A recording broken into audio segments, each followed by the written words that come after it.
a ver, quiero mostrarles lo que les dije hace un rato de la patología, la semiología radiológica de los tubos, lo que yo llamo la semiología radiológica de los tubos. ¿Ok?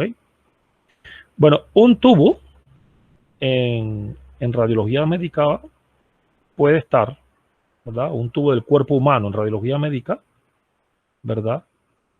Va a tener una imagen completamente lineal, ¿verdad? Este tubo, los tubos en el humano, vamos a verlos en radiología médica de diferentes contenidos, porque dependiendo del tubo, así mismo su contenido, ¿verdad? Entonces, esta va a ser la anatomía normal. Entonces, por ejemplo, las vías biliares que contienen bilis, ¿okay? Tráquea y bronquios, que también son tubos, que contienen aire, ¿okay? La tráquea y los bronquios contienen aire. De ahí, por ejemplo, vías urinarias, o los ureteres, por ejemplo, ¿verdad? Los ureteres, la pelvis renal, que contienen orina. Aquí también entra la vejiga, a pesar de que la vejiga no es un tubo, sino que es una cavidad, ¿no?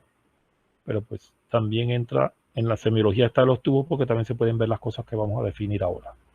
Entonces, en las vías urinarias, pues la orina. Están los vasos sanguíneos, los vasos.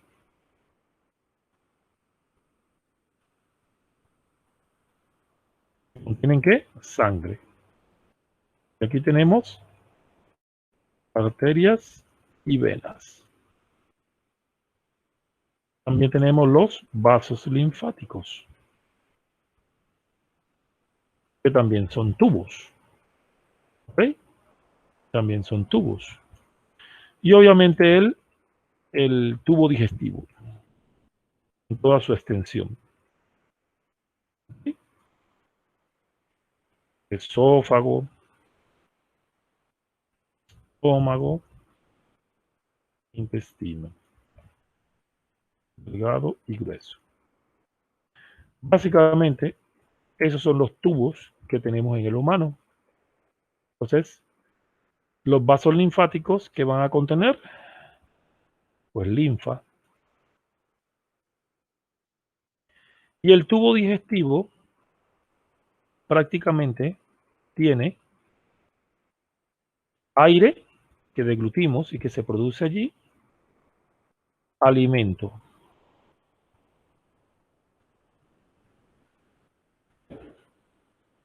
Nutrientes. ¿Sí?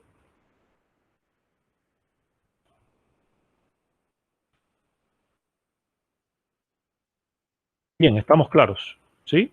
Esto es el contenido de cada uno de esos tubos. Entonces, ¿por qué es importante recordar esto?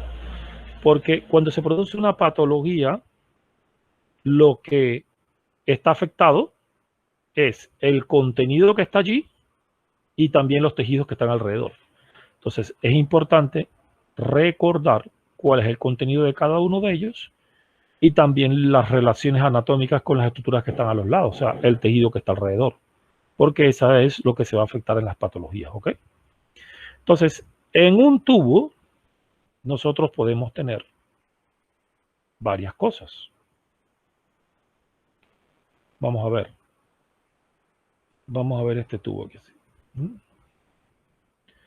Entonces, en un tubo nosotros podemos tener varias cosas.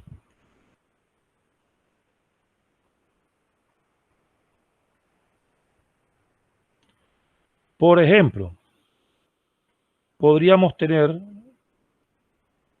una dilatación. Podríamos tener una dilatación. ¿Ok? Eso sería una dilatación. Entonces, recuerden que los tubos, nosotros en radiología, si tienen contenido, ¿sí?, de aire, los vamos a ver como en rayos X y en tomografía, radiolúcidos y de densidad aire, ¿verdad? ¿Ok? Pero si nosotros le administramos contraste, vamos a verle medio de contraste adentro. Entonces, cómo se vea esto va a depender de qué tenga adentro. Si lo que tiene es aire y aparece esta dilatación, como por ejemplo en un intestino, y está esto dilatado, está esto lleno de aire y se mete el aire aquí, esto lo podríamos ver lleno de aire. ¿Ok? Pero si a ese intestino le metemos contraste, esto se va a llenar de contraste. Me refiero a que las patologías que se van a ver va a depender del contenido que va a tener aquí. ¿Ok? El contenido que está normal o si hay algún contenido artificial que nosotros hemos administrado como el medio de contraste. Bien, entonces en los tubos podemos ver esto, una dilatación. ¿Ok? También podríamos ver lo que se conoce como una compresión, perdón, un defecto de llenado. Un defecto de llenado intrínseco. De llenado intrínseco. Que va a producir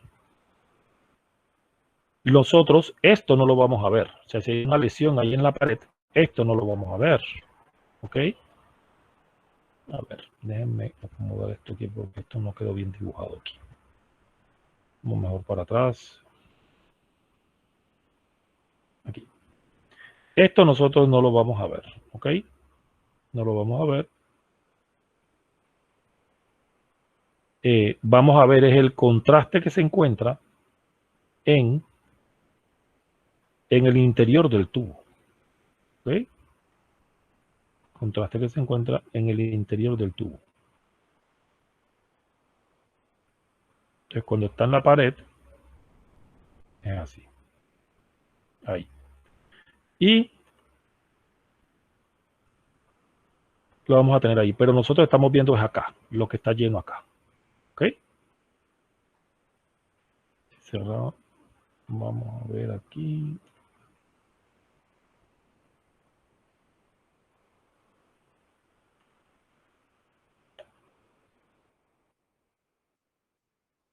Bien.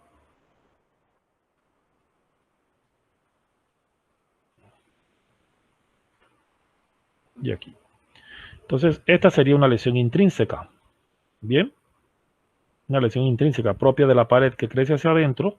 Y acá tiene el medio de contraste el paciente, por así decirlo, o el contenido va a estar también estrecho. ¿Ok? Bien. Esta es la otra cosa que podemos ver, una lesión intrínseca. Pero también podemos tener lo que se denomina una lesión extrínseca. Es decir,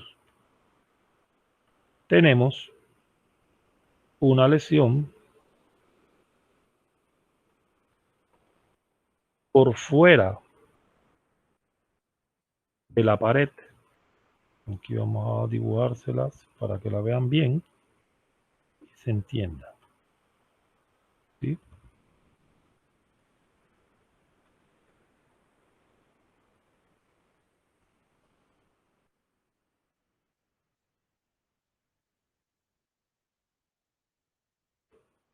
¿Okay? Es decir, esta lesión está ocasionando es compresión aquí de la pared. ¿Ok? Compresión de la pared del tubo. Pero la lesión está afuera. Es una lesión extrínseca. ¿Ok? Extrínseca. También podríamos tener una estrechez. Es decir, de la misma pared hay algo que está produciendo una estrechez. A veces es por lesiones intrínsecas, la mayoría de las veces por lesiones intrínsecas, pero son lesiones de tipo irregulares. ¿Ok? Entonces aquí hay una estrechez. ¿Ok? También podríamos tener una obstrucción. Es decir, hay un punto en el que ya creció tanto el asunto aquí,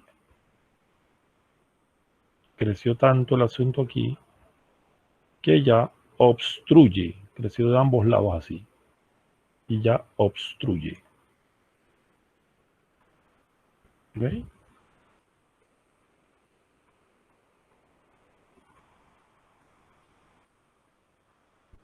Entonces, ese tipo de lesión lo que ocasiona es una obstrucción, porque ya no va a pasar nada por allí. Ya no pasa nada por allí. Mientras que acá en este otro todavía pasa, en la estrechez todavía pasa, aunque con dificultad. Okay. Y la otra que puede ocurrir es lo que se conoce como un leak o una ruptura. ¿Sí? Una ruptura.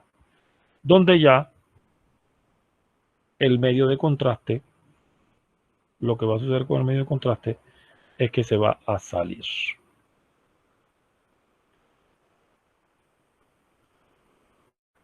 Porque hubo una abertura, una ruptura.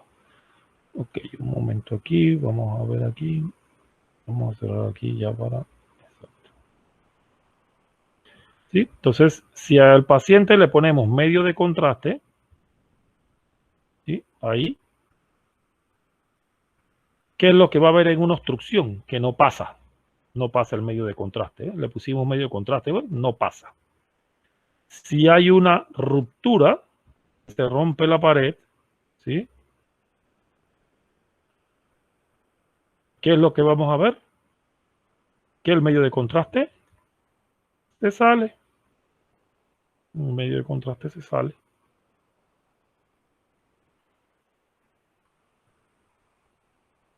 ¿Sí? Un medio de contraste se sale. ¿Ok? ¿Estamos claros? Acá, en la obstrucción no pasa, ni para allá ni para acá. En la estrechez sí pasa, pero con dificultad. La compresión extrínseca, la pared, miren que está presionada hacia adentro. La compresión intrínseca es por una lesión intrínseca, mientras que esta es de una lesión que está fuera de la estructura y está presionando la pared. ¿Cómo uno diferencia? Muchas veces no se logra diferenciar, pero un dato es ver el ángulo que hace la pared del tubo con el desplazamiento de la pared que nosotros estamos viendo. Porque recuerden que esto nosotros no lo vemos. Esto nosotros no lo vemos. Vemos el tubo aquí que está con este desplazamiento de la pared. Entonces evaluamos el ángulo este. Si el ángulo es como este aquí, un ángulo obtuso, es decir, mayor de 90 grados, entonces es una lesión extrínseca. Pero si el ángulo entre el desplazamiento de la pared y la pared que venía normal es agudo, como aquí, menor de 90 grados, entonces probablemente se trate de una lesión intrínseca de la pared, propia de la pared del tubo. ¿Ok? Y acá, obviamente, el medio de contraste cuando ponemos va a entrar en la saculación anormal que se ha producido. ¿Ok? Entonces, estamos claros, ¿verdad? Estamos claros cómo es el asunto. Y bien, entonces vamos a ver aquí cómo se llaman, dependiendo cómo se pueden llamar estas diferentes patologías que se producen. Pues bien, esta de aquí puede ser un aneurisma. Eso ocurre en los vasos sanguíneos, arterias, venas, vasos linfáticos, en los vasos, no solamente sanguíneos, también en los linfáticos, es un aneurisma. ¿Sí? Aneurisma. Entonces eso ocurre en arterias, venas,